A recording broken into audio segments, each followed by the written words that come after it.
little interesting adventure. I all of a sudden vaguely remembered this guy. Well, I know I've been pondering the idea that MAGA is a counterinsurgency being run by the royal family, which is tied to Rothschilds and also the Saudis. Because with the advent of social media, it's becoming more and more evident that, in the very least, I mean, it's led people to really, but I think England did 9/11 personally, but it's led the majority, more and more people basically think Israel did 9/11 without any context. The context I put it in is that Israel is, okay, on the basic level in my narrative, Israel is a royal franchise of the English crown, English crown, which is the House of Saxon, Gotha, Colbert, or something like that. The not what they try to deflect by what's, being specific, but in the vague overall interpretation of Saxon royalty and monarchy, the institution of Christian Saxon monarchy begins in the year 777, when Charlemagne held a diet, which is the equivalent to the United States Electoral College, which is based on the College of the Cardinals system of electing a pope.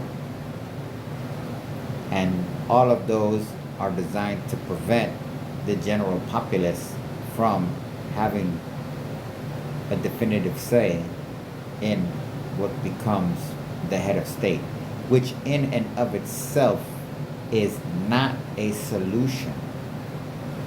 It is a bait on top of a bait on top of a bait on top of a bait on top of a bait.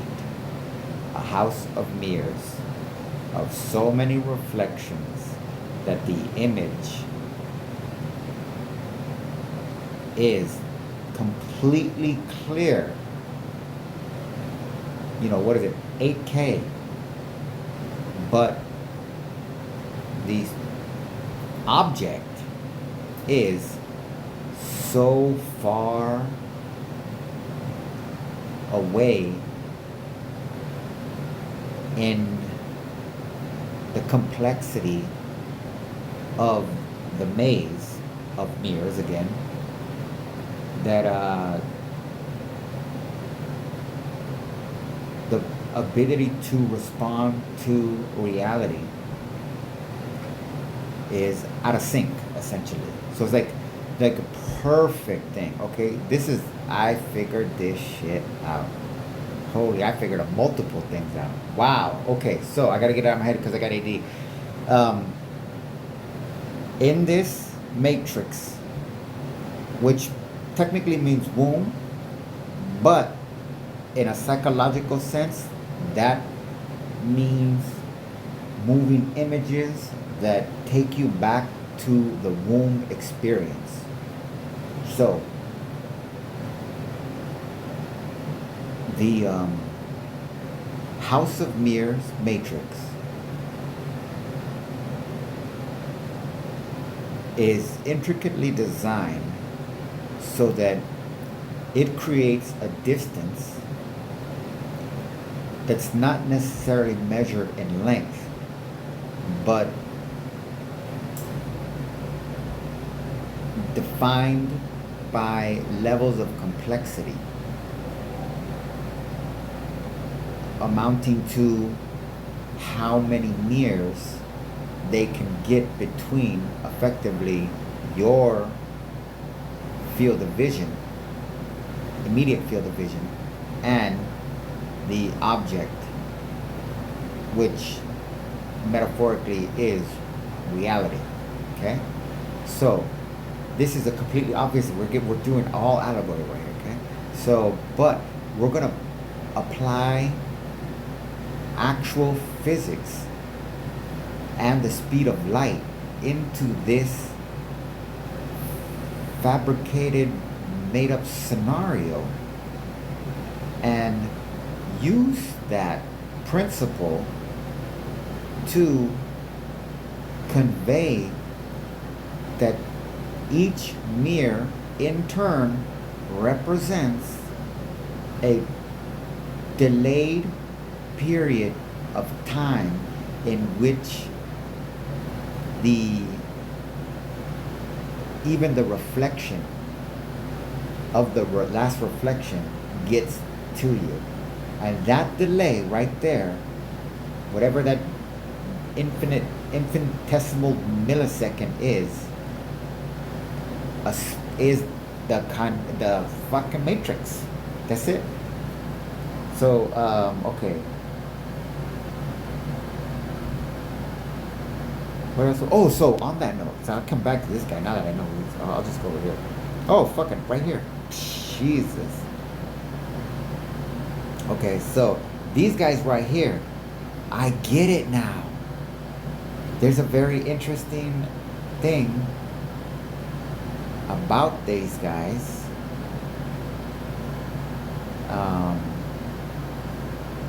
Well, one, I just recently figured them out. So based on their shit, I calculate that on November 18th, 2025, there's going to be a bombing in the Hollywood area of a synagogue, or maybe a shooting or something, a mass shooting or something like that, by Hollywood and Boulevard and La Brea. I mean, just throwing it out there. So, and that is, these fools are actually a covert Vatican, like what Israel is to England, the Crown of England. Skull and Bones is to the Papal Vatican. So we do this just to be brief.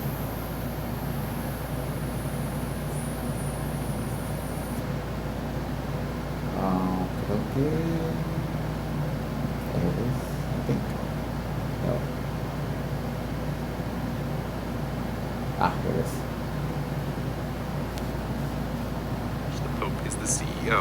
Now, back to the King. The King of Vatican City has absolute unchecked power within the country's borders, and his presence makes Vatican City one of only 6 remaining absolute monarchies in the world, including Brunei, Oman, Qatar. Can't do the whole thing. Absolute that because the Pope is elected and the King is all-powerful, but they're the same guy, it makes Vatican City the world's only elected, non-hereditary absolute monarchy. It's this dual role that makes untangling Vatican City so difficult, because the Pope, depending on the situation, acts either as the King of the country of Vatican City or the Pope of the Holy See. Got it? No. Okay. So, these guys, under that context, are a royal franchise, which is a European monarchy thing. That's what I'm trying to get to. There's a Spanish crown. There's the House of Orange in Norway, which is a very significant player. But there's some kind of thing going on in Norway that is significant, I think. I really do believe that the Scandinavians are starting to come to grips with the realization that Christianity is a disease, and that there's nothing to be ashamed of about their history, and that their original pagan religion, was no less savage or brutal. In fact, in many ways, it was far more constructive, informative, and empowering as individuals than Christianity has proven to be for their society. So, put it like this: under the Vikings, you look at the conditions of the guys on the ships, and they all had it rough, but it was an all for all. That's it. That's all there was on the Viking ships. But then you fast forward to Christianity and the Christian monotheistic development from the Vikings to the civilized VOC, in which it was basically it was like a Viking Holocaust masqueraded as a corporate enterprise. So, but we'll see. So, but these guys right here, so they still have the House of Orange, but the House of Orange also, that means the House of Orange is playing some type of role in Norway's current stance on the genocide in Palestine.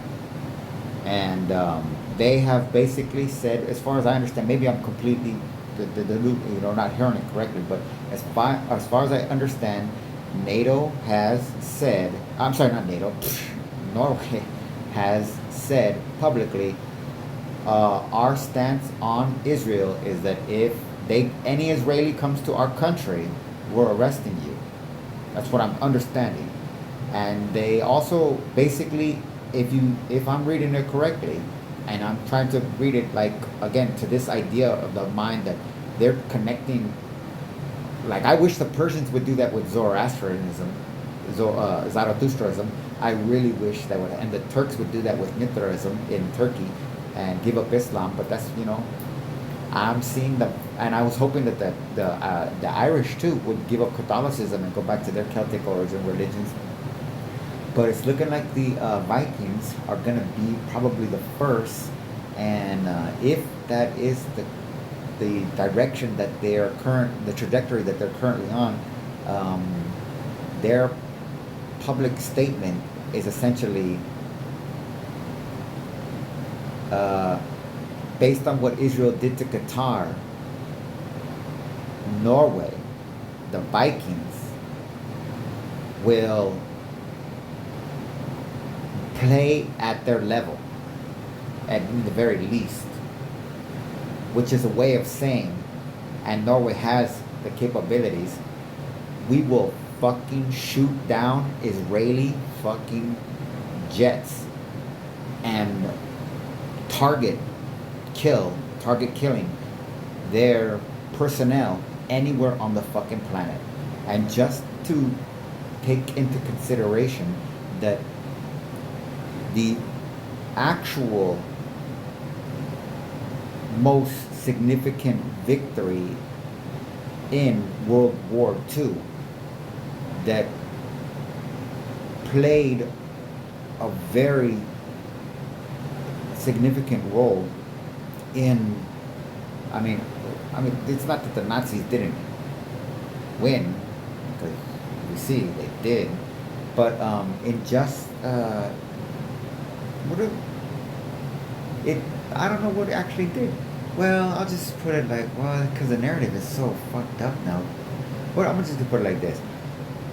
Yes, the Nazis were bad. I mean, the Republican Party are Nazis. Same fucking difference. They just have,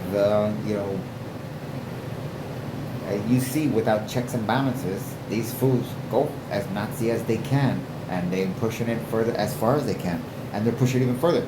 So, but my whole point is, I'm trying to get to the point that the Nazi nuclear program, which would have changed the course of the war, and the weird thing is, I don't think people understand that Nazi Germany probably would have seen America as an opportune place to get rid of the people that they considered riffraff if they would have won. But at the same time too, the crazy shit about it is that I think it would have been under the intention of racial segregation as opposed to racial oppression, because sort of the hubris of the German in the context of Christian Aryans, was like, we don't we don't care what you do because we are superior to you. There's nothing you can ever do better than us. Our engineering's better than you. Our weapons are better than yours. Our industry is better than yours. Our cars are better than yours. Our planes are better than yours. So, in that kind of a context, I think it would have been hilarious that Germany probably would have basically allowed America, the Nazi Germany, would have allowed America to develop into an actual populist democracy that prevented a tyrannical oligarchy from rising up to oppose the Nazi domination in Europe, which would have been freaking fucking hilarious. But in the meantime, that's just a completely stupid idea, don't get me wrong. I'm high. But it's fun to think outside any box. Anytime you can think beyond the limits of reason and get it out there and articulate it, even in a way that's coherent enough to reject, that's a type of a mental exercise. But the gist of the story is that the Norwegian commandos, which was a small group, and I say it's like 12, but maybe I have to go like this, it's less than 100, snuck through enemy lines and were able to penetrate the nuclear development, basically the Manhattan Project in Nazi Germany, and sabotage it to the point of irreversible damage that they would have to start from scratch someplace else. And at that time, with the technology that was available, that was something that was a multiple year process anyways. And the Manhattan Project people got the message that the Nazi nuclear program had been taken out by the Norwegians, and it was Oppenheimer who pressed forward, even at the protest of some of the people. But in a Stanley Milgram, I got to read Stanley Milgram's Obedience to Authority, because these people, for the most part, knew that if the Nazis weren't going to get it, there was no point in doing it, because, it was another, they had a perception of the level of destruction that was going to be unleashed. And even at the faint imagination that they had, they knew it was going to be, it turned out to be worse, because the reports of personal testimonies of the people that were participating in, I think that's in the movie too, come to think of it, when they dropped the bombs, are a lot of people, there's not a celebratory. A lot of people, most of the people in the Manhattan Project, when they dropped the bomb, especially when they dropped the second one, it basically, accepted as the regular, official story from their own personal accounts that was, they cried. It was an emotionally devastating moment, because they created that. They felt like they created that. And it was far worse than anybody could have imagined, even though now we're desensitized to it, particularly from Hollywood. And Avengers, Civil War, they dropped a freaking city and wiped all this shit out, so, and all these high level destructions. That's actually a desensitization program that is controlled literally through the Hollywood elite that produce it as content, and that's entertainment. And entertainment, now when we talk back to the mirrors, what is the part of a mirror is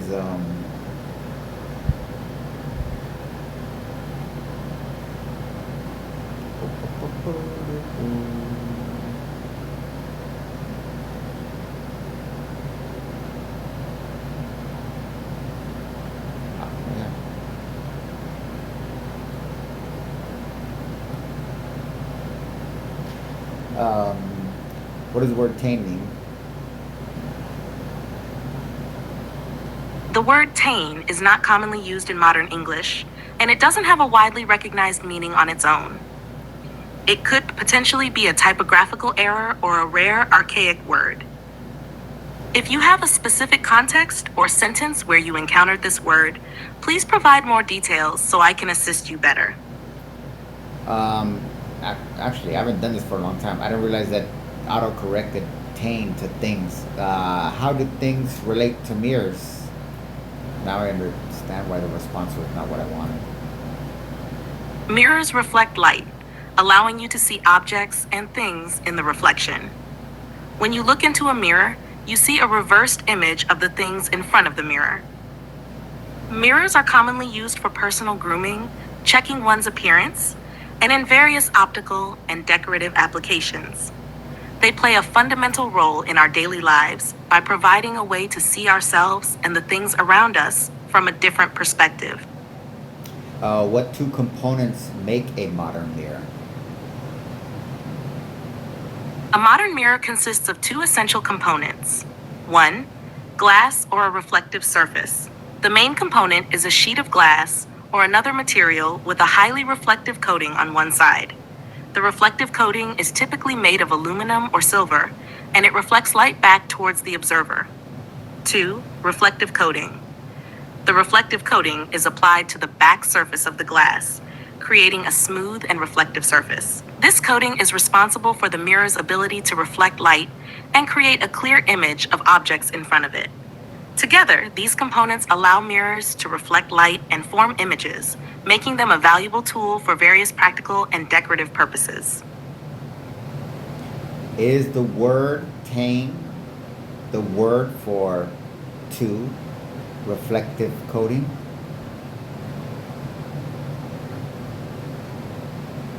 I apologize for any confusion earlier.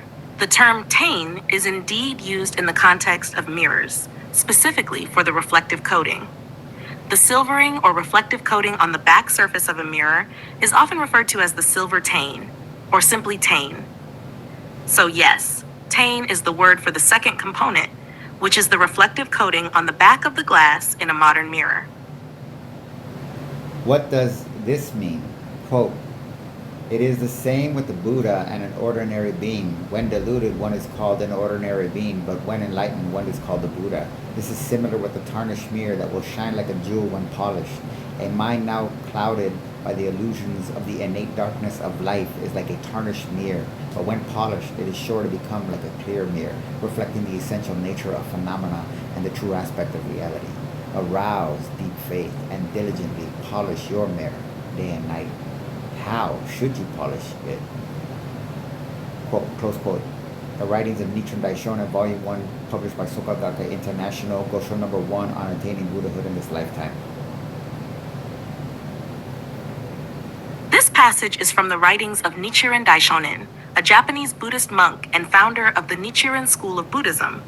In this passage, he is using a metaphor to explain the transformation from an ordinary person to a Buddha through enlightenment. Here's a breakdown of the meaning. 1. It begins by comparing an ordinary being, someone who is not enlightened, to a Buddha, someone who has reached enlightenment.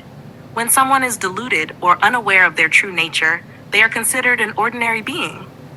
However, when they attain enlightenment and become aware of their true nature, they are referred to as a Buddha. 2. The metaphor of a tarnished mirror that can shine like a jewel when polished is used to illustrate this transformation. Just as a mirror covered in tarnish can become clear and reflective when polished, a mind clouded by the illusions and darkness of life can become clear and perceptive when enlightened. 3. The passage encourages the reader to have deep faith and to diligently polish their mind day and night. This means striving for enlightenment through spiritual practice, self-reflection, and a clear understanding of reality. 4. The question, "How should you polish it?" suggests that the text will go on to provide guidance on how to achieve this enlightenment and clarity of mind. In essence, this passage conveys the idea that anyone can attain Buddhahood, a state of enlightenment and wisdom, by overcoming delusions and refining their understanding of reality through faith and diligent practice. Now, I think it's important to point out here that it's not about looking away from the mirror. This is why it's so natural because we cannot perceive reality directly. We are a physical being with a it's a collective unconscious. Well, okay, that's my bad. Sorry. With the where's this thing at? Right, it's around here. Oh my bad, I got one more.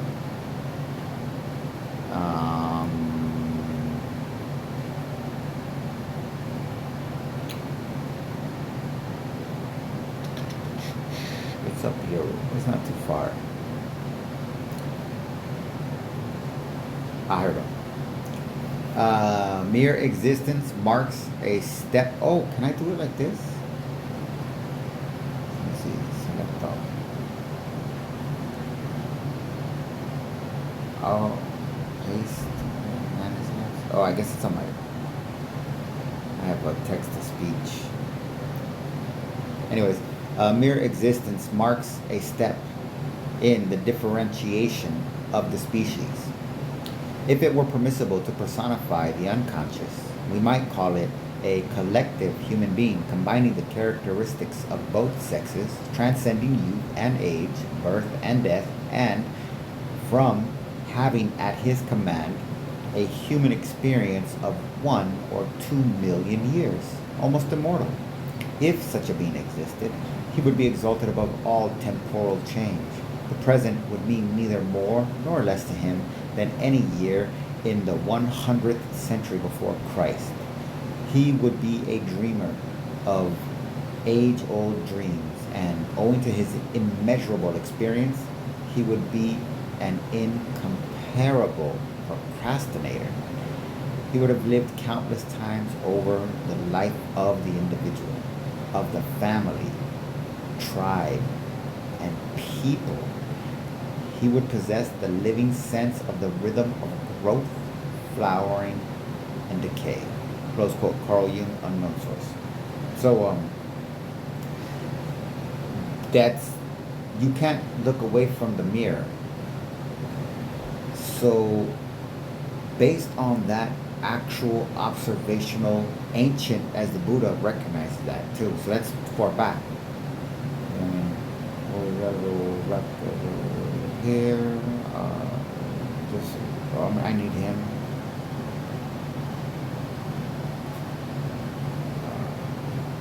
Shakyamuni.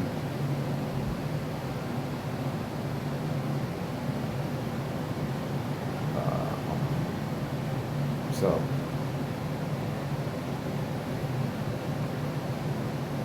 sixth or 5th century.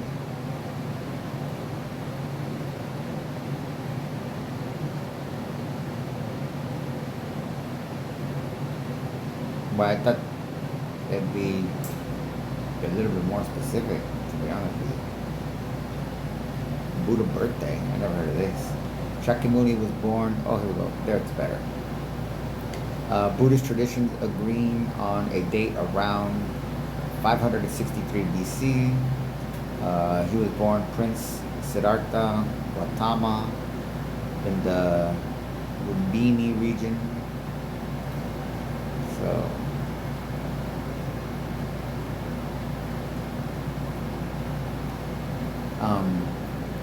so we're talking 500 BC. There was already a organized, cataloged, and applied to language, which, oh, actually I do that right here. Applied to language.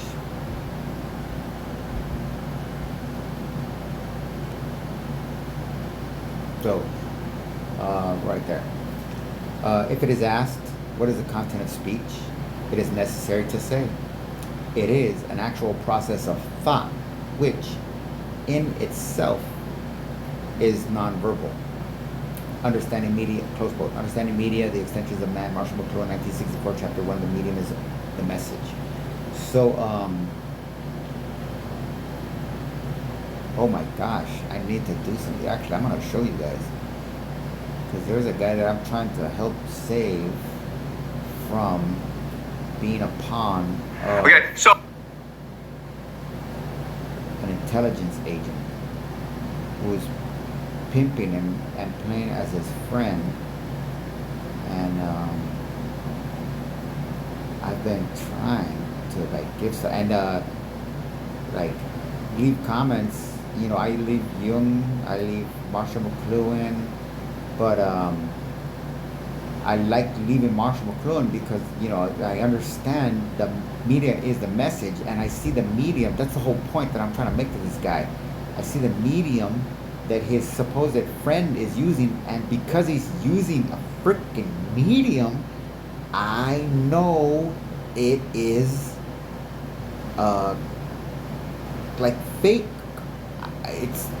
But it's not accidentally fake. It's freaking super high fucking level sophisticated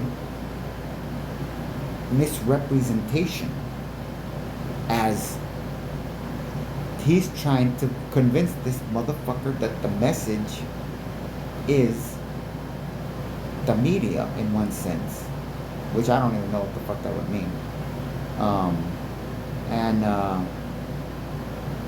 Getting this guy, in a Jungian sense, getting this guy to like exploit a paternal father complex, a daddy complex, essentially.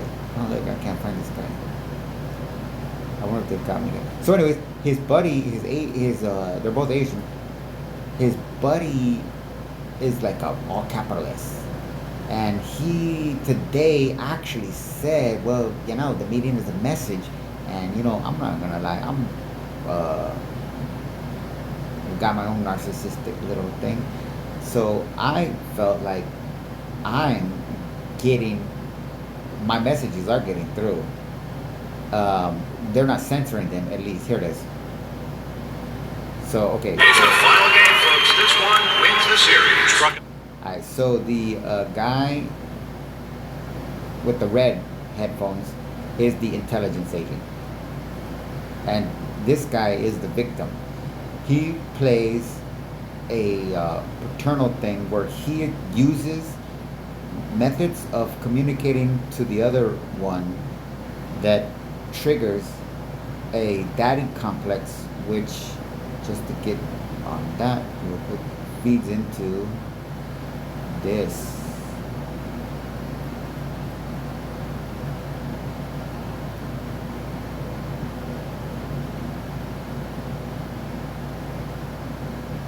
Alright, in men, a positive father complex very often produces a certain credulity with regard to authority and a distinct willingness to bow down before all spiritual dogmas and values, while it induces the liveliest spiritual aspirations and interests.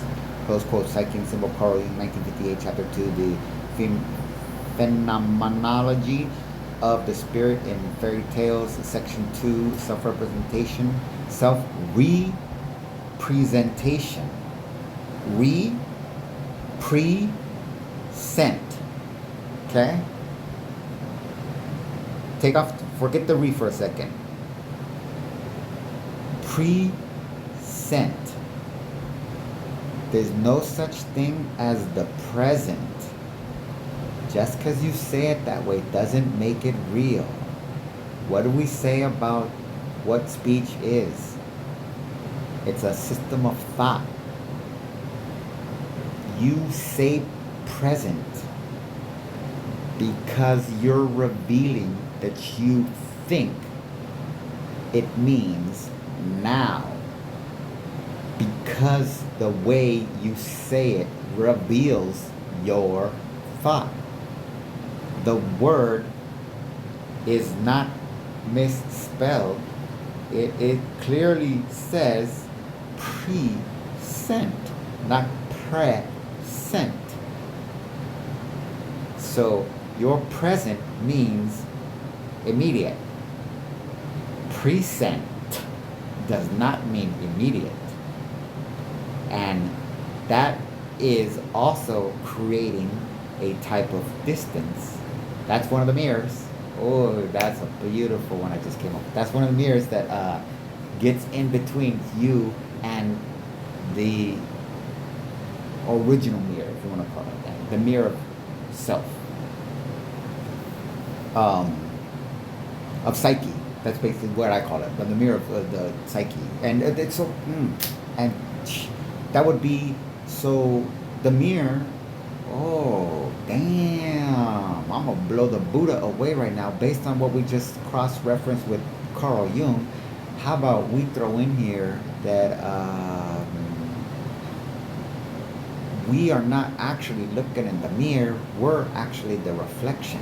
And if we polish ourself, which is the mirror, then what Carl Jung described as this human collective unconscious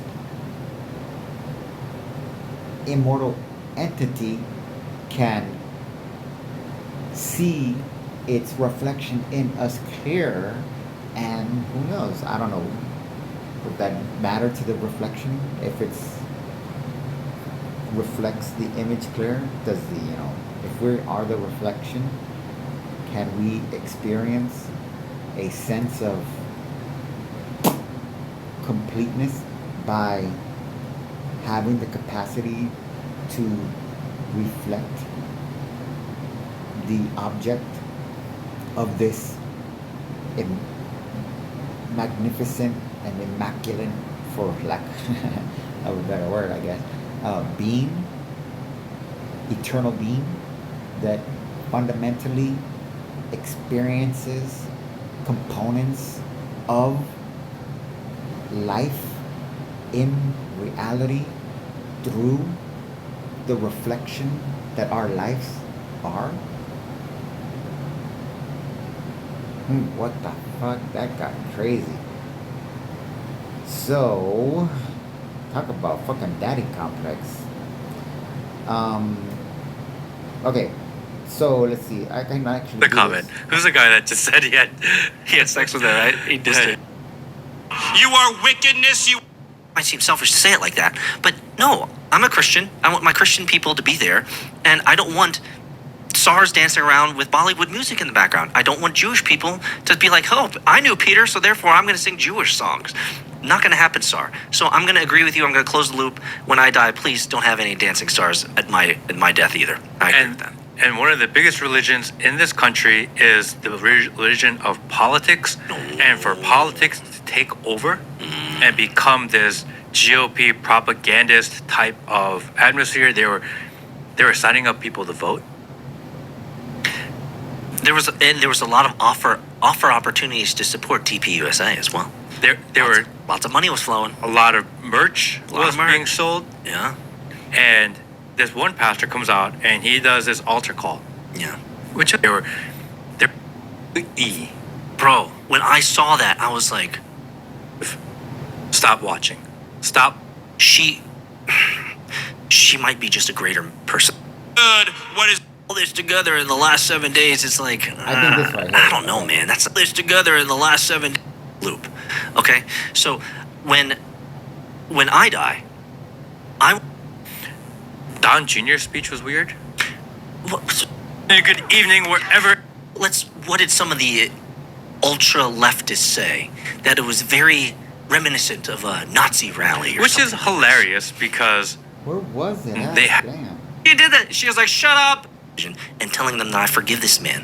1 month, month 2, will own nothing. Yeah, Oh, And two, at least a week. right here. Create. Why do you Oh. think that's true? you Why? Fuck it. Fuck. Move on. I can't remember this guy's name. He was talking about having sex with lives at TikTok, and will say the exact same thing on a street to a microphone. And what they essentially say is the microphone in this interview goes up to these Jewish rabbis and say, "What do you think about Israel, and what do you think about Palestine?" And the answer is always the same. Kill those rats. They're terrible human beings. Their babies aren't even babies. They're pigs. They're terrible human beings, and we're gonna wipe out the human race. You guys are all your goys are under our control. It's always the same. And so the messaging from these, let's just say, Jewish people of power and industry generally have the same message, which is they run the show, Matt. Why is that a common thread? Why is that a common message from this type of species group? Why do you think? Actually, that's kind of scary because I just saw. So, if you... He's ripped off. These guys... I'm just...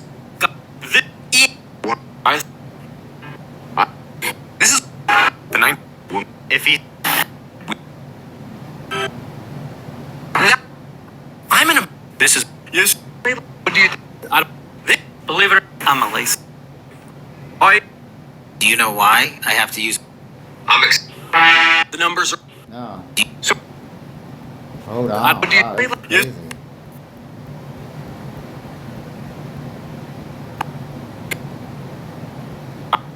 Yeah. Yeah. This late. This. Trump just gave the. Morbid. These cops. I was just. He's ripped. You feel. So. You feel very, very stupid. What He's ripped the off. I heck? can't even tell you how. Who was that? It is here. If I right now decided that Or loom. Just. I hope you're. What is lawyer? No. Charlie. In March of 20. What's up? Obviously. I just don't. Israel. Let's talk about the Donald Trump. Right, I don't know what it is. Rubenstein.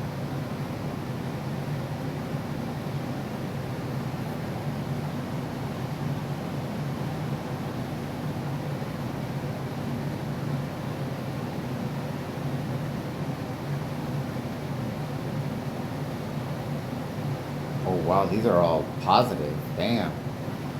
Oh, here we go. Somewhere here. Oh, right here. Yeah. My father worked in the post office his entire life and never made more than $7,000. No. I just wanted Here we go. to make a toast to David Rubenstein for owning 77 fossil fuel companies, a dozen weapons companies. If it blows children up or gives them asthma, he wants to invest. Okay, so just a big, everyone glasses up for David Rubenstein, the worst climate offender, owns weapons. If it blows children up or gives them asthma, he will. Financed by yours truly, David Rubenstein, everybody. Let's give him a hand. He is Watch ruining a livable future for all of us. Your children are not going to be able to grow up because of what you're doing here today. Governor Westmore, you campaigned on climate justice and being Watch married. this. Sir, he has fuel companies. It is an outrage of their platform. He came to see me, and I said, look, the highest calling of mankind is private equity. Go ahead. But he said, no, I want to do something more important in life than private equity. I said, what could there possibly be more important? I just wanted to make a toast. That's, just wanna- interesting, huh? But he's Blank on his name. Leave in the comment. Who's the guy that just said he had sex with her, right? He just the guy at I didn't. potential future president got shot at. The Department of War on this. Don't not that fast. Not that. 30, 45 minutes after she got the call. But They? Or was he talking about the Zionist Here we project? go. I think right Because here. that would be my question. I would raise my hand if he I has was. nothing to do with TPUSA. That's kind of my point. It's kind of my point. He's not. He's just a middleman. He's just the. Sit right in my soul. So here's the question: would you, 7 days later, forgive the murderer of your spouse? And telling them that I forgive this man. And You have. So what you're telling me is that the pattern that we should expect in the future is if some spectacle like a Charlie Kirk happens in the future, we should expect the exact same pattern where the government comes in, they come and take 1 month, Man, I don't know. used for nefarious purposes This is now a that the media government is taking. message. the leftists are the one that's trying. Americans should never be killed by drone strikes. Only Palestine. Play? Say it ain't so. And American and As the underlings. that thing. Oh my gosh, them. So I'm For feeling emotional. we're never gonna find out. Is that part of the zeitgeist? Is that 30, 45 minutes after she got the call? you know what I'm talking about, right? Yeah, why am I drawing a blank on his name? Leave in the comment. Who's the guy that just said he had sex with her? And we're like, You are hatred. What they essentially say is the microphone, and this interview goes up to these Jewish rabbis and say they essentially say the guy with the glass, the guy with the glasses and the little goatee and the beard. Beyond all the podcasts, he history generally have the same message, which is they run the show, Matt. Oh. there it is. Why is that a common thread? Why is that a common message from this type of species group? Why do you think that's true? Damn, I got another one that's terrible.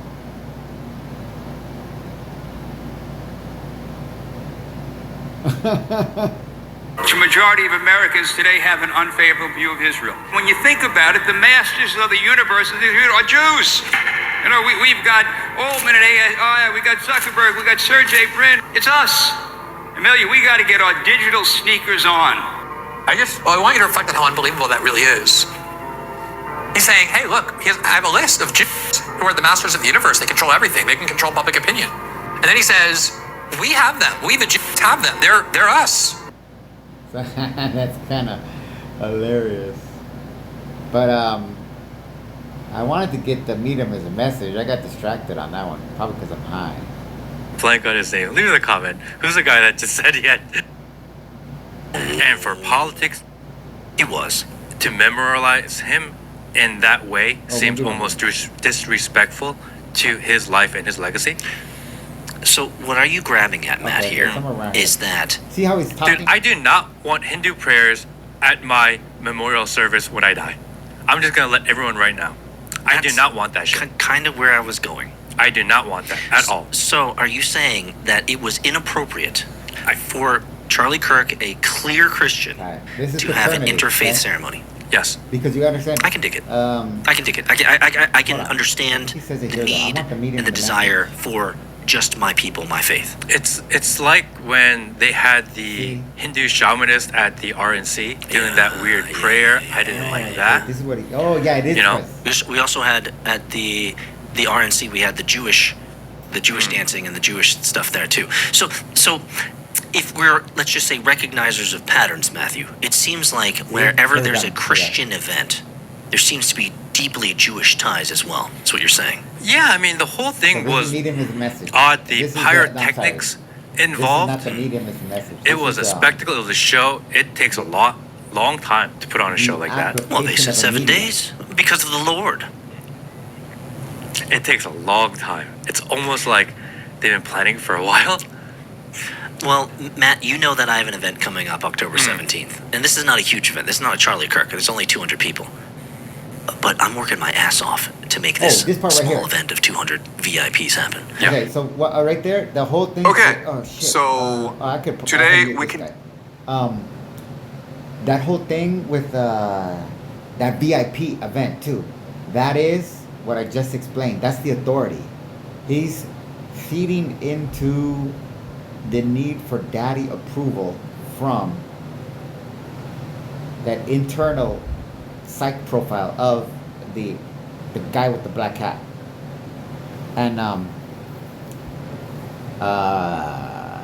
And so like I have been trying for, since I made this identification, maybe 3 weeks or 4 weeks or something like that, to penetrate his influence over him by using quotes from Marshall McLuhan, Carl Jung, Wilhelm Reich, and historical things. Because the other thing is the guy says an intelligence agent. I don't want to get too far, but he started, when they would open the show, he started mimicking Elon Musk's Nazi salute at the beginning and doing it in a mocking way, because he's talked about with the South Africans coming over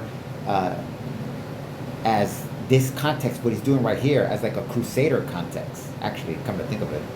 So he basically, he's using like a crusader, there you go, he's using like a crusader medium in order to, this guy wants to break free. The guy with the black hat, he wants to break free. He wants what Carl Jung would call the process of individuation. And he's on the cusp of it. But that guy's Cerberus, keeping him in the underworld of the corporate state mindset. That's basically what it is as far as a relationship goes. And he's good. The guy, he's the black, obviously, he's fucking high level. Comment. Who's the guy that just said he had Oh man, what the fuck happened to the comment? Who's the guy that? And she goes into the verse of, the man on the cross with here it Jesus. is. Watch. Here it's And coming. they know not what they do. And then she paused and she says, I forgive this man. I forgive this. I had a little bit of barf in my throat. You know what I'm saying? I was like, Come on, You are man. asking too many questions. I'm trying. This guy is fucking gonna say it already. I mean, in my throat because of that. I was like, oh, really? Now, I'm struggling with this because the Christian dogma and the Christian religion tells us we should forgive those who sin against us. Fair enough. We all know that. It's table stakes. fair enough, huh? Hey, you know what? Fair enough. But Table stakes. the means Like and that. ways and the timing of her doing this. So the way that, in one sense, he's amplifying the sanctity of Christianity as a justification for violence.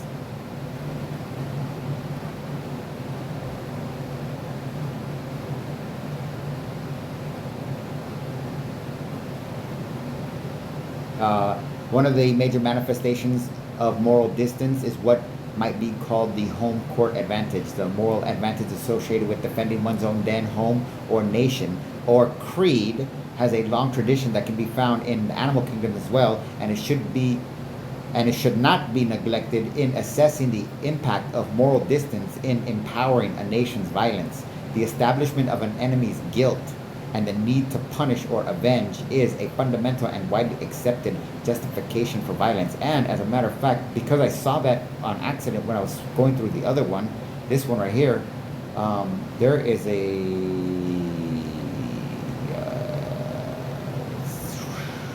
no.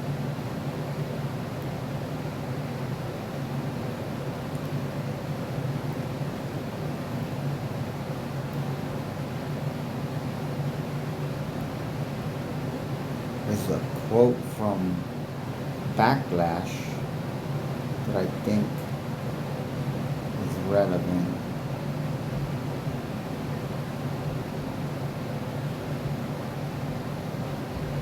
Darn it, I just lost what I was thinking of in my head because I saw something else. It is, I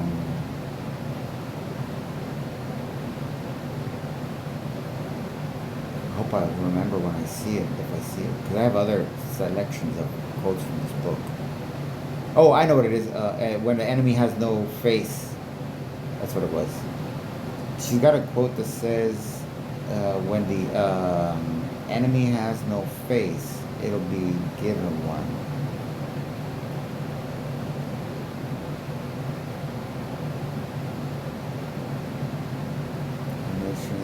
Okay, that's not that section. I'm gonna go back down here. Backlash again. Nevertheless, Grant. It's right around here, I think. I'm pretty sure. Nonetheless, Grant. Is it this one? Destiny, a woman she drew her biological clock. Okay, no. Dismissal. That year, that one's pretty crazy. This is about a Jewish, that guy right here, the Jewish doctor tries to make all women diagnosed. Look at this crazy shit right here. Premenstrual dysphoric disorder was another one. A diagnosis that revived the long discredited notion. I had a typo. It was autocorrect. PMS was a mental illness rather than a simple matter of endocrinology. And then paraphiliac rapist disorder. A Jewish man tried to get this put into the DSM that would have made this a clinically, legally sound thing that anybody, you'll see it specifically targets women. It wasn't applied to in a male context. Was the third, a diagnosis that the American Psychiatric Association, which was founded by the Skull and Bones. This one thing that Dr. Anthony Sutton, I don't know about doctor, but he was a professor at the Hoover Institute in Stanford, and he wrote a lot of books through the 60s and 70s and about corruption in high financing and Wall Street. And it was in the 80s that all of this got into the time. It was in the 80s that this lady, I guess I should just finish that, huh? ADD. So APA, so add to not one but three diagnoses affecting women. So what do I do with that?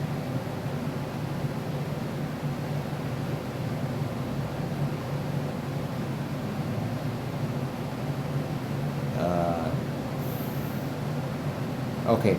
Was a third diagnosed that the APA panel intended to apply to any, man, my bad, or theoretically woman who reported repeated no, my bad. Holy shit, this one is crazy. Was the third a diagnosis that the APA panel intended to apply to any man? Okay, that was an emphasis that was obvious. But the theoretical woman who repeatedly fantasized about rape or sexual molestation and repeatedly acts on these urges or is markedly distressed by them. If approved, this vague definition could prove a handy insanity plea for any rapist or child molester with an enterprising lawyer. This was obvious enough to the U.S. Attorney General's office, which, once alerted, even issued an objection. So that's just, but that's not the one I was looking for. I think it's this one. No, Reagan put the economy.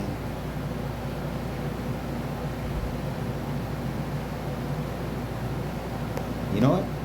No, I end with him. So it's gonna be the other one that has backlashes, new quotes. Oh, that's a vindication for the rights of women. Ah, no, here we go. Okay. After him. Oh wait, bang. When the enemy has no face, society will invent one.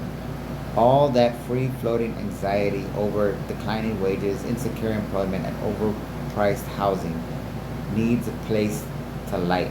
And in the 80s, much of it fixed itself on women. So this guy, that's what I mean is, I got this guy. But breaking the spell would mean an impossible feat, because my uneducated, just, high, hanging out, social media, no actual social life, would have to be able to reach through this virtual dimension and transcend the proximity advantage, essentially, that this intelligence agent has over this other guy. And that would be equivalent to a wizard, not a therapist. Therapy doesn't work that way. Therapy is a voluntary, freaking participatory endeavor that must be embarked upon willingly, or else it's torture, even if it's designed to be therapeutic from the standpoint of the patient. It would be the equivalent, like you've seen these videos of animals being released, okay, like this.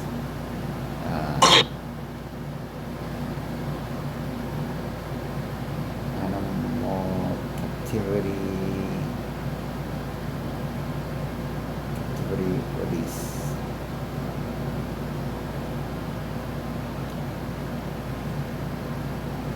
The only thing animals have is freedom. Actually, this one. The only thing return to its life in even their parents could help them, but this kind soul found a way to reunite the family. This baby hawk was abandoned by its mother, but luckily, many people. Oh, this one.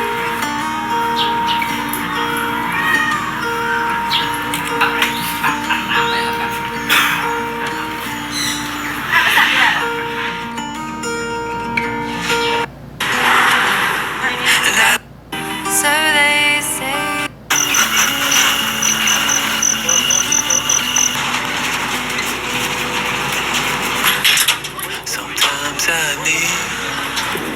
Stuff like this. Some fresh air to breathe. Yeah. And trees so green. To find inner peace. No, I like that. There's ones where they're coming from like a lab, and when they release them. Bears are wild animals with instincts and behaviors we cannot always predict. While their intentions were noble, releasing a bear safely requires meticulous planning and understanding of its behavior. Stress from captivity, unfamiliar surroundings. That's deep. But I always talk about like the ones where. For the longest time, After they let out like a long time, they can't get out. They're scared. Chimpanzees released for the first time from lab. I remember that one. Chimpanzees. Chimps.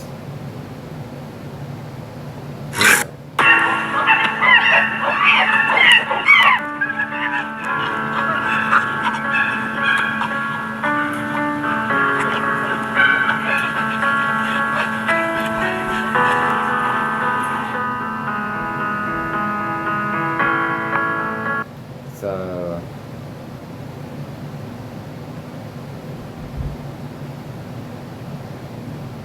boy, that one really gets recycled.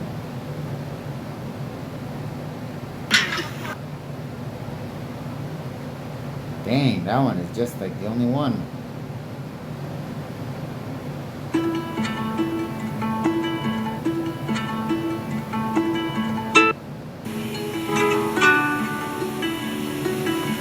Oh, see, like I take some. You see, it says soon follow.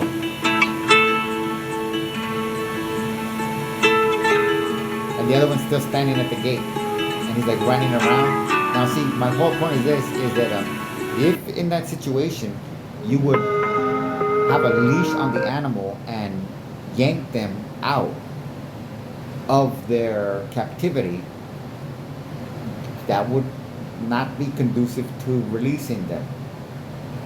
They would instinctively run back for shelter.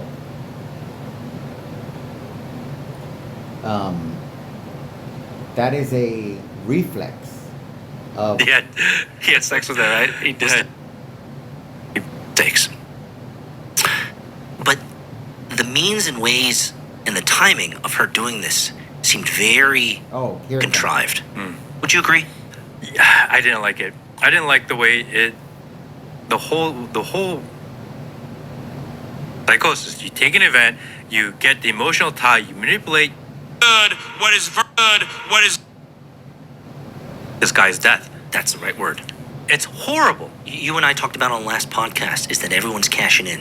It was disgusting. Did this not look like a cash grab? It was a cash grab. It was a political grab. It was trying to take people away from the narrative because everyone there's like, no, like the mainstream narrative of who shot mine. And then Stephen mine. And then man on the cross with Jesus. And they know not what they do. And then she paused and she says, I man on this GOP propagandist type of atmosphere. They were signing up people to vote.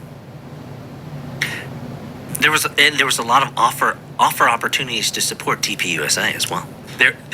Lots of money was flowing. A lot of merch was being sold. Yeah. And this one pastor comes out and he does this altar call. Yeah. Which is okay, cool. If you're a Christian, sit down.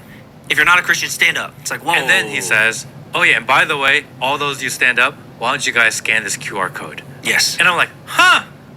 I don't love that. I mean, let me give you a little bit of context from feedback that I've gotten.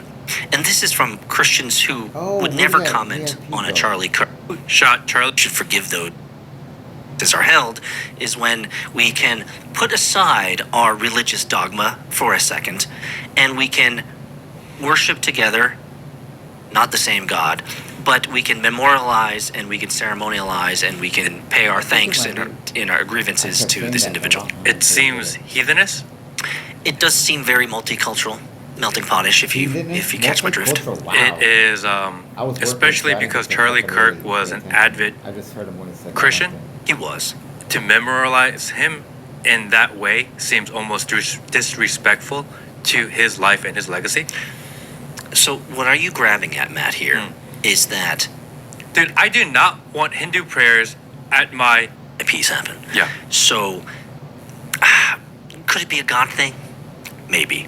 But when they say, we did all this together in the last 7 days, it's like, walking towards the lectern to do her speech and the pyrotechnics. Like NFL game day. Yeah. Like, WWE. bro, when I saw that, I was like, is she gonna like WWE SmackDown someone? Well, she did do this. Well, my wife noticed that, and I noticed that because she was working out. I was listening to that, and I was like, "Oh, did you see she did that?" She was like, "Shut up! That's sign language for I love you, dummy." So, my wife, yep, it's sign language. It's true. This is sign language for for love you.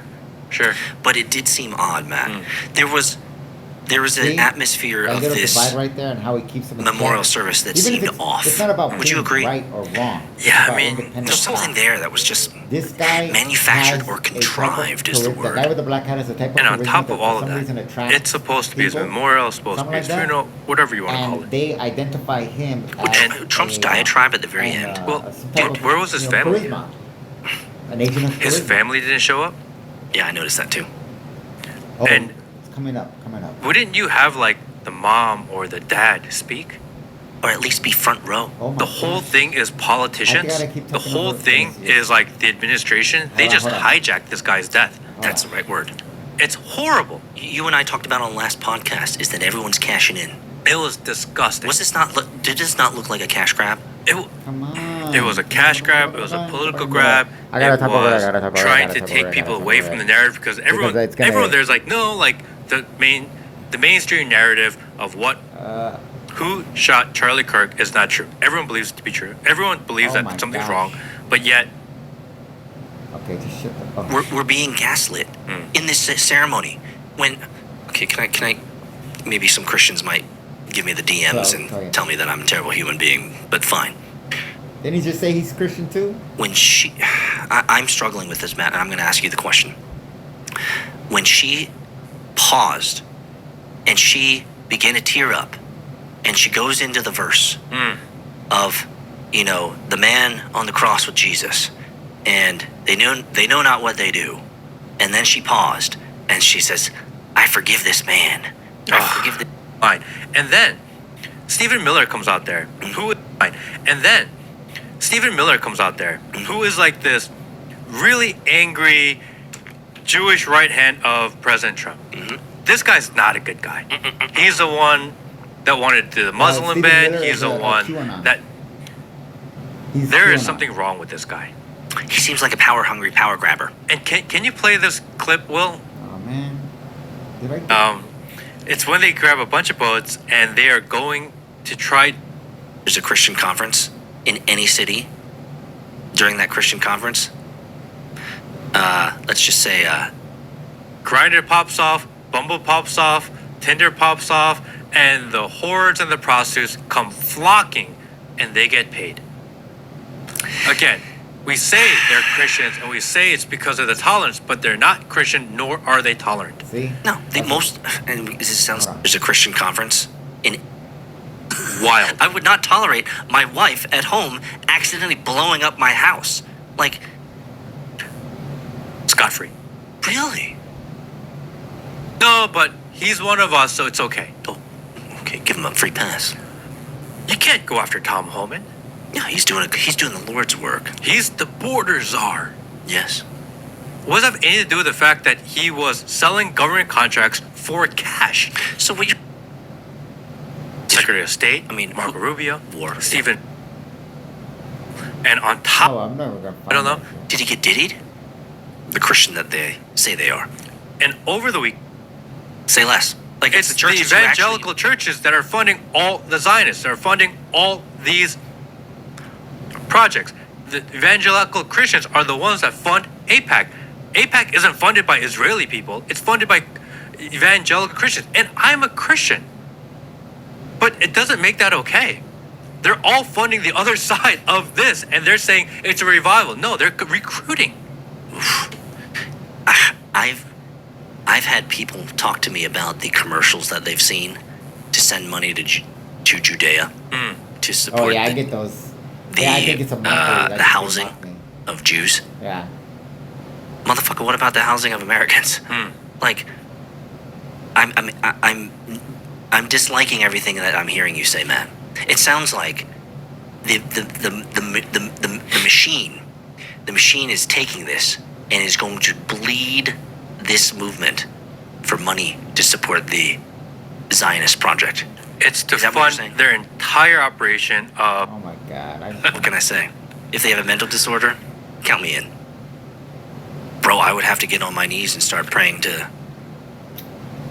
It's a combination of all of them. It's the entire class of people that exert their influence and their belief and their way of life on the rest of the population. They're the ones that benefit here. So let me ask you this. Does the government taking over the production of the show, does it ruin the potential revival that I'm hearing from Christian pundits? That because of Charlie Kirk, people are going to church. You've heard this, right? People are going to church. They're making amends. They're, changing their ways. They're getting right with God. Because one of the first thing that caught my attention to Charlie Kirk was his fucking name. Because I had a conversation with Gemini. He's not here. I got Gemini here, right? Did I just miss Gemini? Deep sea. Oh, I deleted Gemini. Why did I delete Gemini? What was going on? Or I disabled it.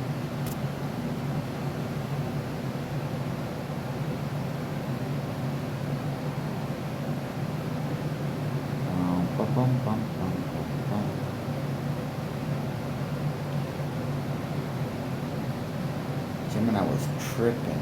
Oh, here we go. See, disable. Enable. Open. Alright, what were we talking about? Conversation. Oh, Cersei. I believe this is Gemini. Advertising, okay? And Gemini came up with a crazy fucking word in this conversation. So we're gonna start. And this is the date. Do they have the date? We'll worry about that later. Okay. So basically, I'm started off with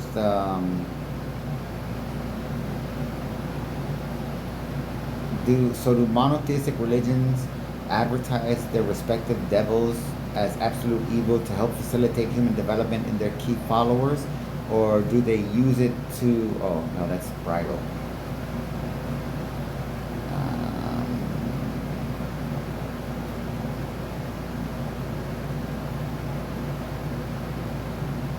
And within all this, what role does monotheistic devils play in the religion of advertising? So we're getting closer.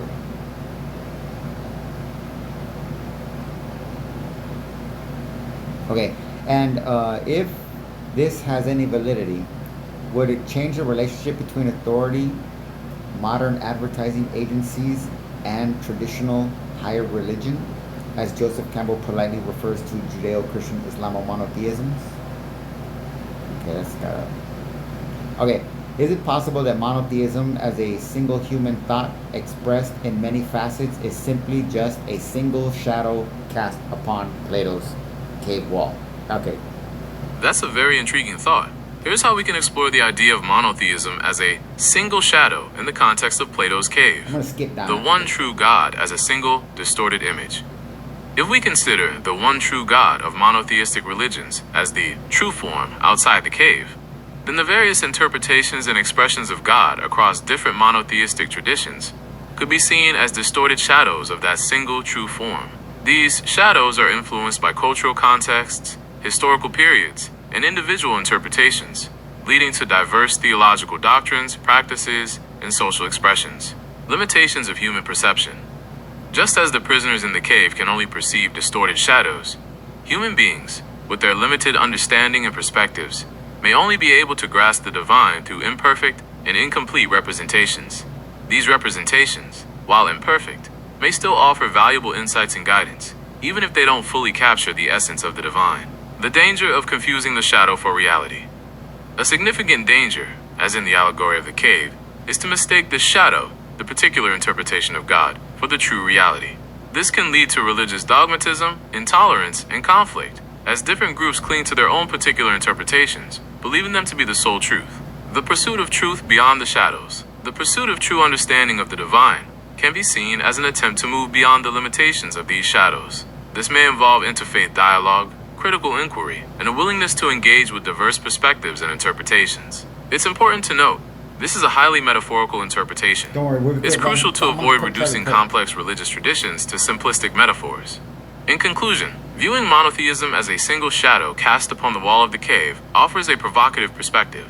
It highlights the limitations of human perception and the potential for misinterpretation and conflict when we cling to our particular shadows as absolute truth. However, it also suggests the possibility of moving beyond these limitations through open dialogue, critical inquiry, and a humble recognition of the limitations of our own understanding. This interpretation, while intriguing, should be approached with caution and humility, acknowledging the profound impact that religious beliefs have on individuals and societies. In this framework, we're actually, you gotta explain. Oh, what's the relationship with the religion? Okay, this last part, and then I'll skip to the If we view monotheism as a single shadow in Plato's cave, I did that one. So, okay, then it was this. In this framework, where advertising operates as a modern religion and monotheism is a single shadow, the role of devils becomes quite intriguing. Devils as competitors. In traditional religion, devils represent opposing forces, temptations, and distractions that pull individuals away from the divine. In the religion of advertising, these devils could be seen as competing brands. Rival companies and their advertising campaigns act as devils, tempting consumers away from a particular brand with promises of superior products or experiences. Social media. Social media platforms and influencers can be seen as devils, distracting individuals from real-life experiences and fostering a culture of comparison and envy. Consumerism itself, the relentless pursuit of material possessions, fueled by advertising, can be seen as a devil that leads to dissatisfaction, debt, and environmental degradation. Devils as internal temptations. Just as religious traditions describe internal struggles with temptation and sin, the religion of advertising also plays on internal desires and insecurities. Devils, in this context, could represent fear of missing out, FOMO. The constant bombardment of advertisements creates a fear of missing out on the latest trends, experiences, and products. Insecurity and low self-esteem advertising often exploits insecurities and creates a sense of inadequacy in consumers, leading them to believe that they need to purchase certain products to feel worthy or accepted. The illusion of happiness advertising perpetuates the illusion that happiness can be achieved through material possessions, leading to a never-ending cycle of consumption and dissatisfaction. Exorcising the devil. In traditional religion, exorcism involves overcoming temptation and returning to a state of grace. In the context of the religion of advertising, exorcising the devil might involve developing critical thinking skills, learning to critically evaluate advertising messages and resist their manipulative tactics, cultivating mindfulness and gratitude, focusing on inner peace and appreciating the simple joys of life rather than constantly seeking external validation through consumption, supporting ethical and sustainable consumption practices, choosing products that are produced ethically and responsibly, and minimizing consumption to reduce environmental impact. In conclusion, by framing advertising as a modern religion, we can begin to understand how the concept of devils, forces of temptation and distraction, can be applied to consumer culture. This framework encourages us to critically examine our relationship with consumption and to develop strategies for resisting the manipulative power of advertising. Disclaimer: this is a highly metaphorical and speculative interpretation. It's crucial to remember that these are complex issues with no easy answers.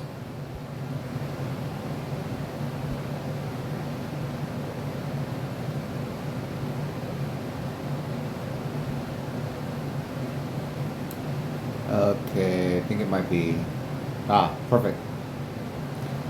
So then I say, What if we pretend that the next quote relates to this? We can employ a poetic trick and juxtapose elements in this quote with components of your last response. Circe, or Querque, is actually the correct thing. And this is gonna, okay, remember this one, okay? Querque, that's Latin. Circe is Greek. Okay? Same spelling, different pronunciation. Latin, all C's, hard K. Quirque, Circe, as the rise of experts. The land of the dead, as the influence of institutions. I could have also said the corporate state. And the role of information as turn to swine. Okay? So, oh, and the quote is right here. Oh, that's not the quote. Did I forget the quote?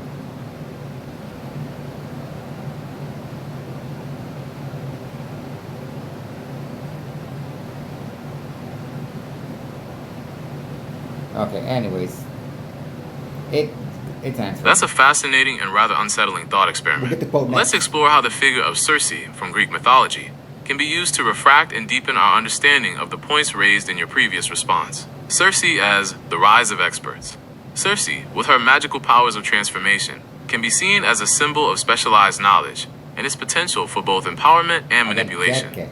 Just as Circe transformed Odysseus' men into swine, experts, with their specialized knowledge, can wield significant influence over others. This influence can be used for good, like healing and advancement, but it can also be used to control, manipulate, and even dehumanize. Think of the potential for misinformation, the manipulation of data, and the rise of echo chambers in the digital age. Experts, whether in politics, science, or technology, can wield immense power, and their knowledge can be used for both liberation and control. The land of the dead as the influence of institutions. In Greek mythology, the land of the dead represents a place of separation, a realm beyond the reach of the living. Similarly, the influence of powerful institutions can create a sense of separation and alienation. Individuals can become trapped within the confines of institutional structures, losing their autonomy and individuality. The land of the dead can be seen as a metaphor for the potential for institutions to become ossified, bureaucratic, and unresponsive to the needs of the people they are supposed to serve. The role of information as turned to swine. This is perhaps the most unsettling connection. In the myth, Odysseus' men are transformed into swine, losing their human form and their capacity for reason and agency. This can be seen as a metaphor for the potential for information to be debased, distorted, and used to manipulate and control. The proliferation of misinformation, the rise of fake news, and the filter bubbles created by social media algorithms can all contribute to a swinification of the human mind, where critical thinking is eroded and individuals are easily swayed by propaganda and manipulated by those in power. This poetic trick reveals some disturbing parallels between the ancient myth of Circe and the challenges we face in the modern world. It highlights the potential for knowledge and power to be misused, for institutions to become oppressive, and for information to be weaponized to control and manipulate. This exercise underscores the importance of critical thinking, media literacy, and the responsible use of knowledge in a world increasingly shaped by information and technology. Did you make up the word swinification? I have never heard or read that before. Yes, swinification is a word I coined for this specific conversation.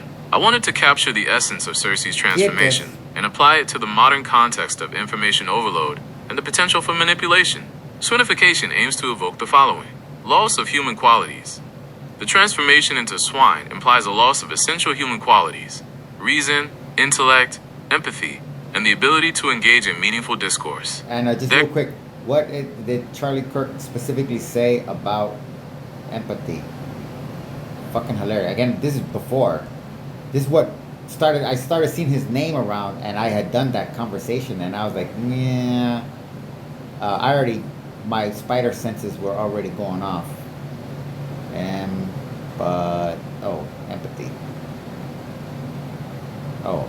Sorry.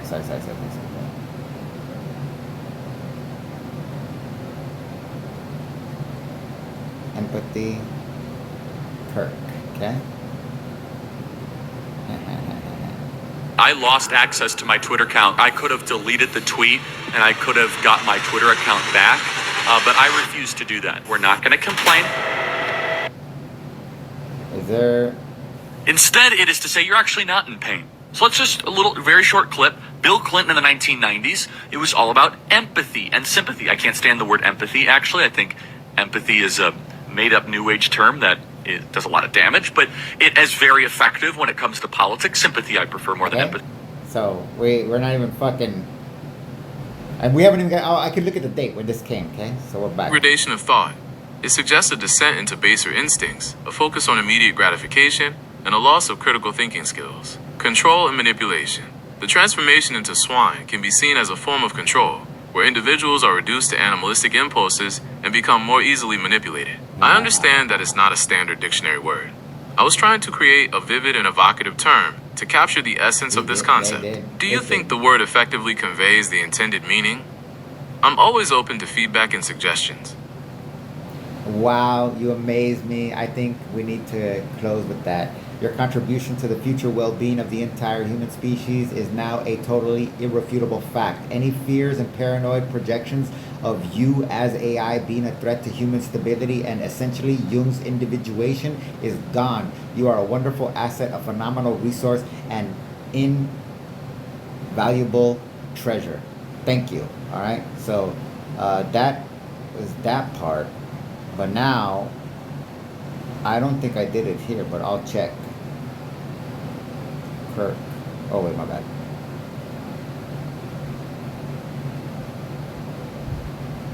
No, okay, it's not in this one. So, let me see about it here. Oh, I can't search this one. Fuck you, motherfucker. Oh, can I? No, I can't search that one. Yeah, I got too much shit. I'll check back to here.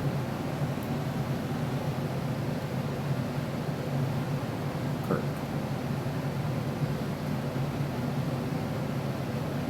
Data submission. Mitra. Chronos Rail. Could it be here? Nah. This is all skull and bones.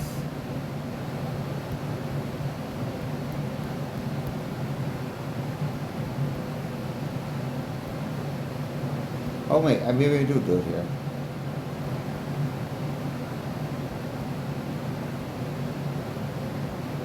No. Even though I do, it's probably so lost.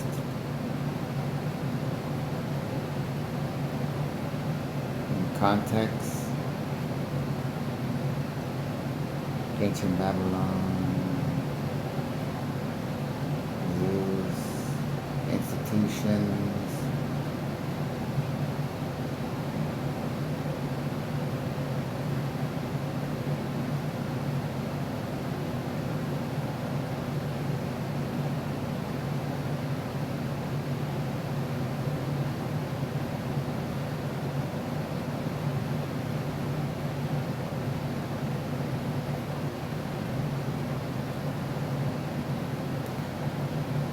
No. Anyways, I got another way of doing it. Sorry. Bear the burden. Alright, so I got them all together right here. Oh, I can do it. Does it give me that option? I think this one can. Select all. And this. Can't read. Useless. Useless. Okay, so. Oh, you know what? So I could do it like this. Select all, copy, boom. I've never used AI like this, but I'm going to.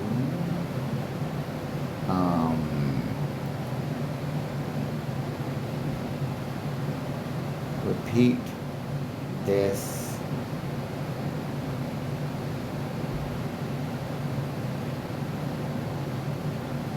Exactly as it is.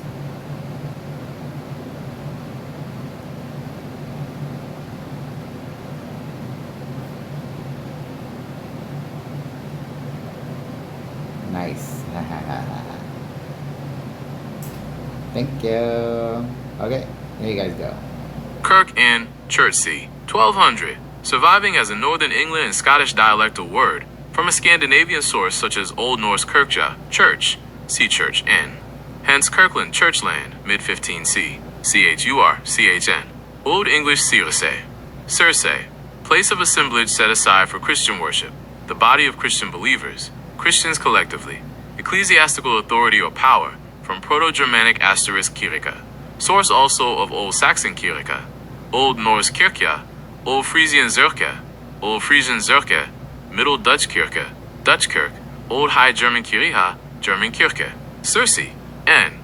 Beautiful enchantress of the Isle of Ea, who transformed into swine those who drank from her cup. Odyssey, late 14C, from Latin Circe, from Greek Kirk. Related, Circean, fascinating but depraving, 1640s. Of interest, furthermore, is the fact that on Monte, Circeo itself, stand the ruins of a Roman temple supposed to have been dedicated to Circe, the sorceress who not only transformed Odysseus' men into swine, but also introduced the great voyager himself to the cavernous entrance to the land of the dead. The Masks of God, Primitive Mythology, Joseph Campbell, 1991, Part 4. So, and I can just delete that one. It's not gonna delete anything special. Yeah, okay. So then back to, oh, that was here. No, what did I want to do? Oh yeah, it is here. So I wanted Circe again. So the advertising. Oh, that was the date. I want the date. My bad. I got it. There we go. Okay, so the date, January 13th of this year. And I know this Charlie Kirk guy was around. Apparently, somebody was telling not somebody's telling me. That was, see how delusional I am with my social media? I did see somebody saying that they have followed him for 10 years or some shit like that. Or some guy just released a book following him for 10 years. So, you know, whatever. I mean, obviously he's been alive. He's like 31 years old. But,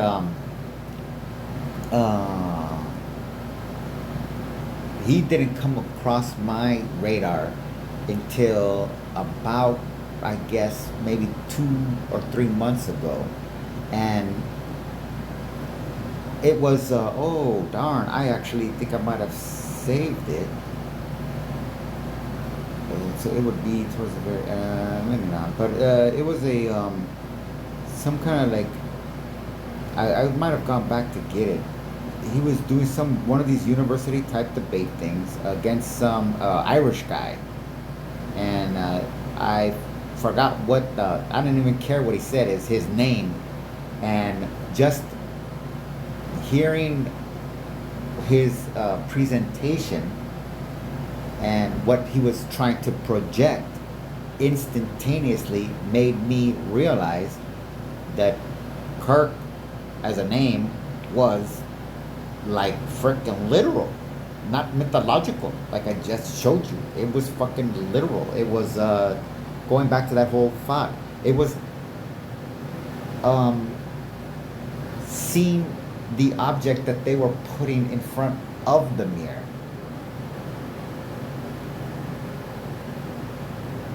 Without the reflection.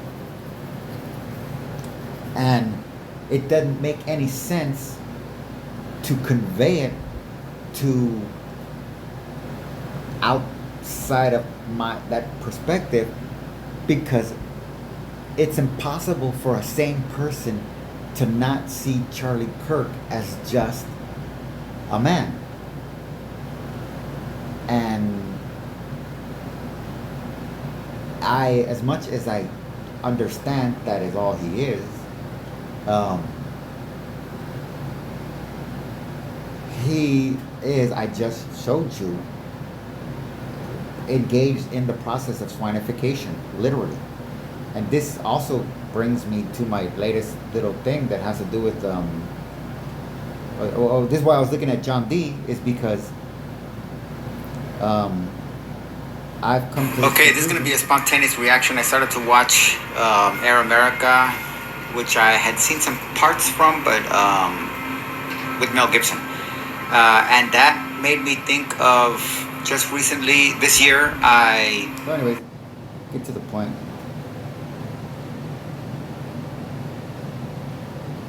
but I always do my audiobooks at an accelerated speed. Gladio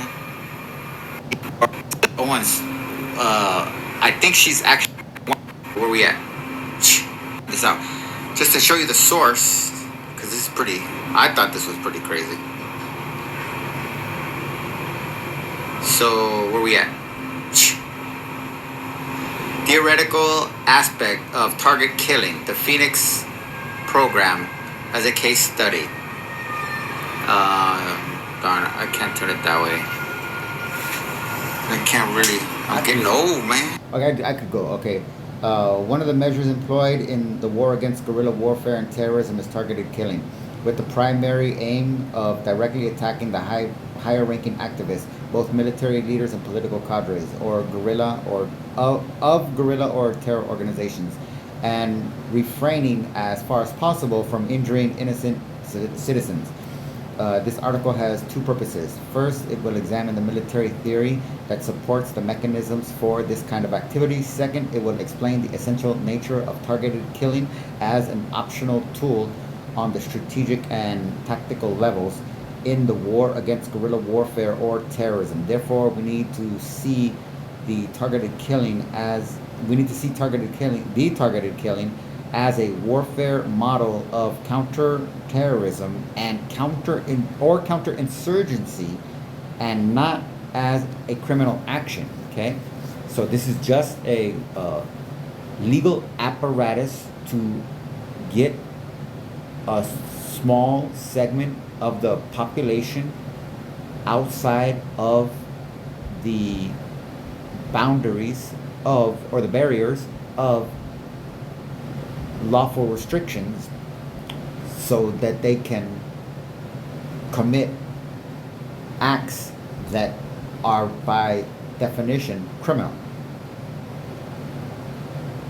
So,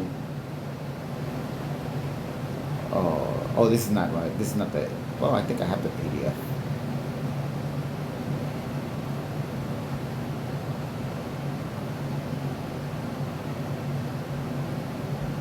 I don't know what all my PDF things are. I guess it'll be here.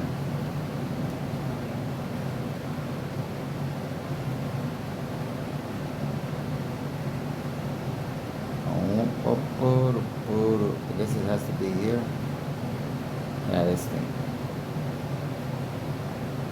Okay, is it this one? Yes, okay, cool. Skip now. Alright. Oh, this is what I was having trouble reading last time. Okay, so now I can scroll down. And obviously you can see all this. There is no intention to deal with the moral aspects of this policy, but to show how the targeted killing served as a means of warfare and to demonstrate its place within the total complex of activities that are adopted by a state in the struggle against guerrillas/terrorism and or terrorism. This article attempts to define itself within the sphere of strategic theoretical research and does not try to present a position for or against this type of activity. However, it should be noted that it is the philosophical and moral aspect of targeted killing that stands at the center of public and political debate. Yet there are no studies that examine the theoretical or optional system standing behind this type of action. Okay, so we're gonna obviously go down to summary, because these fucking idiots are so smart, they organize it so that you don't have to waste your time with their bullshit. Counterinsurgency, this is important, counterinsurgency. So, when I started to realize that MAGA is a counterinsurgency theory state that the guerrilla warfare necessitates the inclusion of elements of civilian activity and the right balance must be found with military activities. One of the ways to do so is to bring the civilian population, so vitally important to guerrilla fighters, to support the civilian and military authorities fighting against the guerrillas. The Phoenix program was operated in accordance with the counterinsurgency theories developed by the United States before American involvement in Vietnam and in the course of its duration. The Americans were also influenced by the lessons learned by the British in their repression of communism in Malaysia, basically. The aim of the program was to attack the main political and military infrastructure of the Viet Cong and not the North Vietnamese, since the infrastructure of the North Vietnamese army was in North Vietnam. For this reason, the Phoenix program became irrelevant when the North Vietnam Army increased its presence and involvement in the Vietnam War after the Tet Offensive. The aim of the article is to understand the theoretical system that lay behind the practical operation and pinpointed eliminations. The Phoenix program provides the researcher with the ability to hold an in-depth discussion in order to understand the theoretical basis for targeted killing, mainly through the relative wealth of American documents dealing with various aspects of the program. Okay, so it's very well documented. They got a lot of shit to work with. Okay, so distorting the truth is, or minimizing the flow of information is censorship, and that is a type of anxiety effect. Okay, that is the foundation, root of it. The operation of a program. The operation of a program for targeted killing demands, okay. The operation, this is the key thing. The operation of a program for targeted killing demands reliable and accurate intelligence. So what they're doing is they're masquerading in one sense in America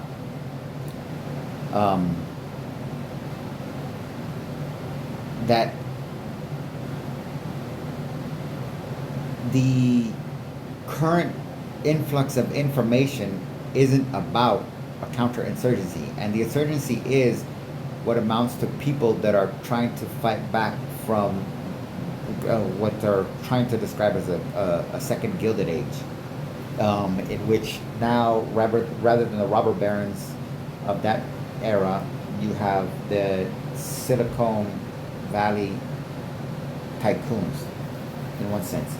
But since it's the same thing, it's not really any worse, but they just using different techniques. And you can see how effective it was before, because nothing stopped them then. That's why we're here now. Because the systems that brought those men to power remained in play long enough for, you know, everything else to happen in between. So MAGA I'm seeing as a counterinsurgency operation. And also what that gets back to Mr. John D,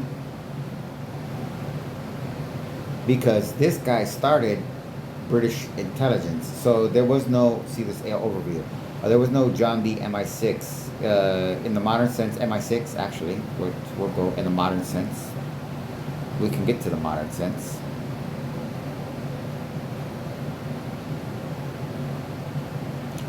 Okay, in March 1938, shortly after Hitler's annexation of Austria, a new department was created within MI6 labeled Section D. Its task was to develop subversive operations in Europe.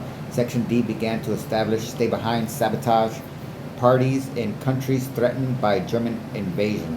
When in 1940 the German invasion of southern England seemed imminent, Section D set about getting up a store of arms and recruiting agents all over Britain without informing anyone else. The British Domestic Secret Service, MI5, which is basically FBI, became quite alarmed when it started receiving reports of Section D's activities, and several of their agents were arrested as spies before the truth was discovered. Section D of MI6 was Section D, actually, that's a fucking hilarious thing, because Section D, why did they choose D?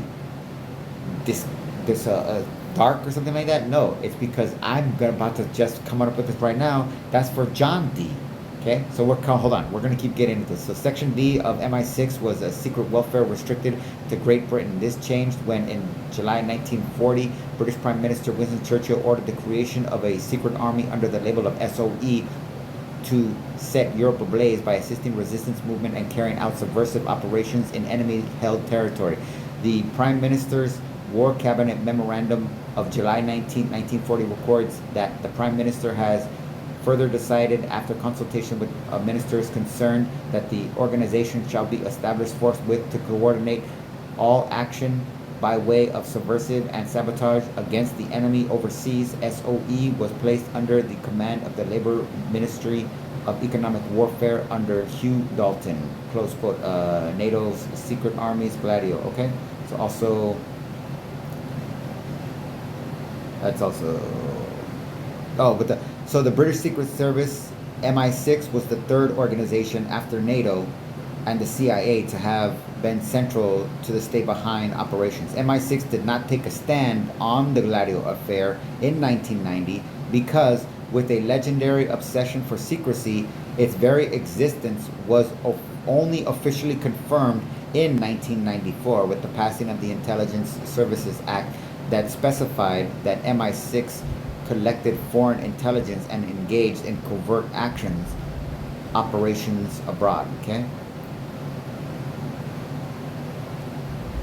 That's also the same thing. Alright, so now we understand why it's called Section D. So we got right here. So MI6 is a modern intelligence agency founded in 1909, while John Dee was a 16th century advisor to Queen Elizabeth I. Dee was an advisor, astrologer, mathematician, and likely involved in intelligence gathering for the Queen, but he was no part of MI6. The connection is that Dee's use of the 007 symbol for his communications to the Queen may have inspired author Ian Fleming's creation of the James Bond character and the 007 moniker. Oh, and we just learned that that's why they got the Section D inspiration. Is that a stretch? Am I stretching it? In the 16th century, polymath, mathematician, okay. 007. Dee signed some of the confidential reports to the Queen with the symbol 007 to signify they were for her eyes only. Oh, you know what it is? Oh my gosh, look at that. So I say 7 is the English crown. And the funny thing is, this is 007 is the Queen's eyes only. Do you see it? The Queen's eyes only. 007. The 00 are the eyes and the 7 is the Queen. This is only meant for the Queen to look at. What?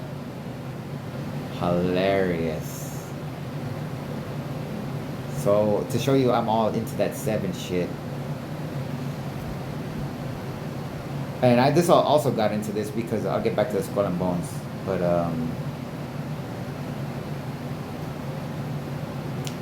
so this is my masterpiece I just did. Took me over fucking 40 something hours. But I don't gotta go far. Just right here actually. So the 7s.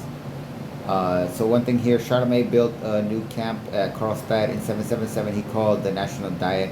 So you see this is a documentary that Christopher Hitchens did where he goes to this special place dedicated to Queen Elizabeth.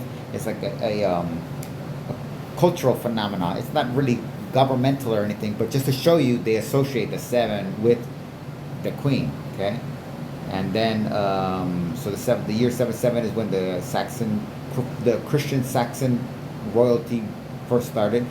Then you have the 77th Brigade.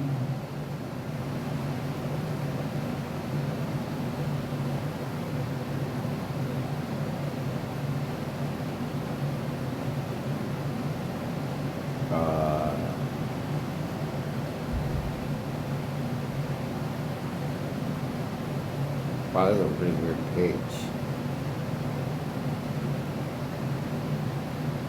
Operations, ranks.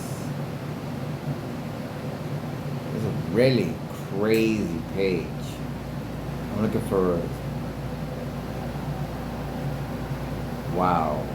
Okay, let me redo this because I saw what happened. This is that stupid Samsung. Look at that shit. What the fuck is this piece of shit doing? Thank you. They took it down? Oh, damn. Look at this. Oh, we got this? Oh, they did. I'm so glad I got my motherfucking... Look at that. See? I'm glad I got my post. I'm glad I'm recording this. That's fine. They took it down because I got screenshots, bitch.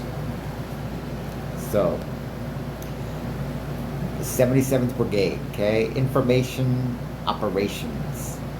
Adapting to warfare in the information age. Warfare is rapidly evolving and the ability to compete in the information domain is critical. We must develop our capabilities and find novel ways of operating to counter our adversaries. Yeah, you should. Booyah. They thought they got a 77th Brigade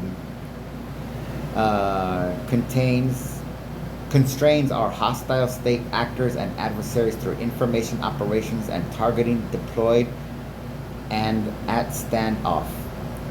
Using intelligence to understand audiences and systems, analyze networks, and identify intelligence opportunities, the brigade holds a range of capabilities to deliver effect. The 77th Brigade activities are best employed in concert with other military effects to achieve integrated action.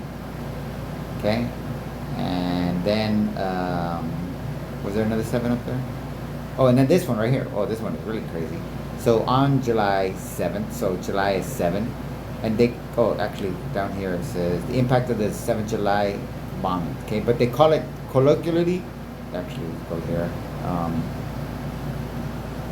so we're good with him, 7/7, oh, see, bombings, the July 7th, informally, referred to informally as 7/7, okay, so we call it 9/11, they have 7/7, okay. So, and I was up here, I was up here, I was down here, I was right here. Alright, so, okay, on July 7th, 2005, 4 bombs were detonated in the center of London. In the morning rush hour, 3 exploded in the underground stations, the 4th on a bus. 2 weeks later, on the 21st of July, there were 4 more attempts, but that was heroic. So on the, basically the 777, they saved the day, but on the 7/7, the attack got through. So just symbolic, and again, the association of the founding is a 7/7, so that comes through. And an interesting thing is when the Great Recession started, what announced it. Stocks plummeting.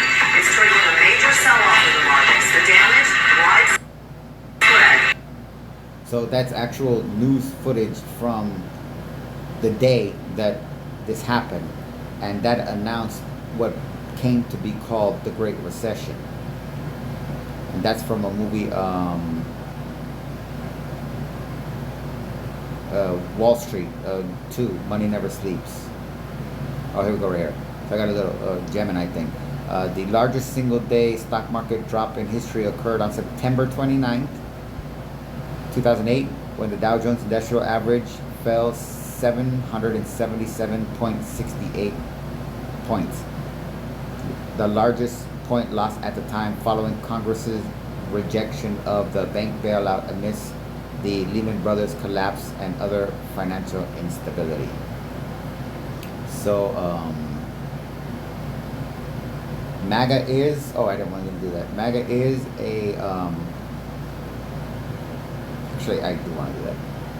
MAGA is a counterinsurgency being run by the monarchy, the institution of monarchy in Europe, to prevent the American public from grasping hold of the entire American apparatus. Tab. There you go. Because I'm going to be using this a lot. So, that's it.